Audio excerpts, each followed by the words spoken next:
అప్పుడు వారు ఆయన మాటలు నమ్మిరి, ఆయన కీర్తి గానము చేసిరి.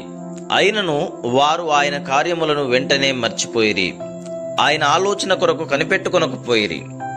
అరణ్యములో వారు బహుగా ఆశించిరి, ఎడారిలో దేవుని శోధించిరి.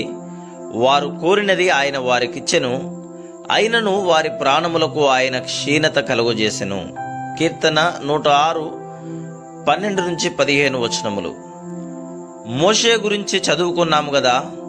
అతడు కనిపించని వాటిని చూస్తూ అన్నిటినీ భరించాడు.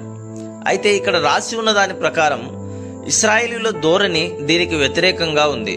పరిస్థితులు అనుకూలంగా ఉన్నప్పుడే వాళ్ళు సహించారు. వాళ్లకు ఏది అనిపిస్తే దాని ప్రకారమే ప్రవర్తించారు. అదృశ్యుడైన నిత్య దేవునిలో వాళ్ళు నమ్మకం ఉంచలేదు. ఈ రోజుల్లో కూడా ఎంతో మంది నామకార్థపు క్రైస్తవులు ఉన్నారు.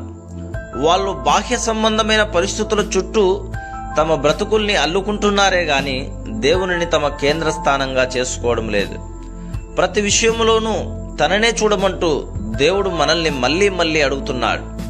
ఆయన ఆదేశ ప్రకారమైన దేనిని తేలికగా చూడవద్దని హెచ్చరిస్తున్నాడు. ఇశ్రాయేలు ప్రజల గురించి అప్పుడు వారు ఆయన మాటలు నమ్మిరి అని చదివాం. వాళ్ళు చూసేదాకా నమ్మలేదు. దేవుడు పనిచేయడం చూసిన తర్వాత నమ్మారు. ఎర్ర సముద్రం వద్దకు వచ్చినప్పుడు నిజంగా దేవుణ్ణి గూర్చి సందేహించారు. అయితే దేవుడు వారికి దారి ఏర్పరిచి అవతలి వైపుకు దాటించిన తర్వాత ఫరో సైన్యమంతా మునిగిపోవడం చూసిన తర్వాత నమ్మారు.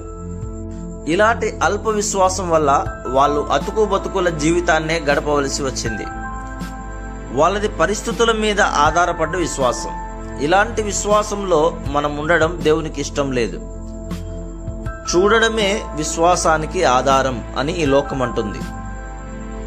దేవుడు చెప్పేది ఏమిటంటే నమ్మితేనే చూడగలవు అని. కీర్తనాకారుడు అంటున్నాడు, సజీవుల దేశంలో దేవుని మంచితనాన్ని చూస్తాను అని నేను నమ్మకపోయినట్టయితే సొమ్మసిల్లిపోయి ఉండేవాణ్ణి. పరిస్థితులు అనుకూలంగా ఉన్నప్పుడే దేవుని నమ్ముతున్నావా, లేక పరిస్థితులు ఎలా ఉన్నప్పటికీ నమ్మకాన్ని దేవునిపై నిలుపుకోగలుగుతున్నావా? విశ్వాసం అంటే కంటికి కనిపించని దాన్ని నమ్మడం.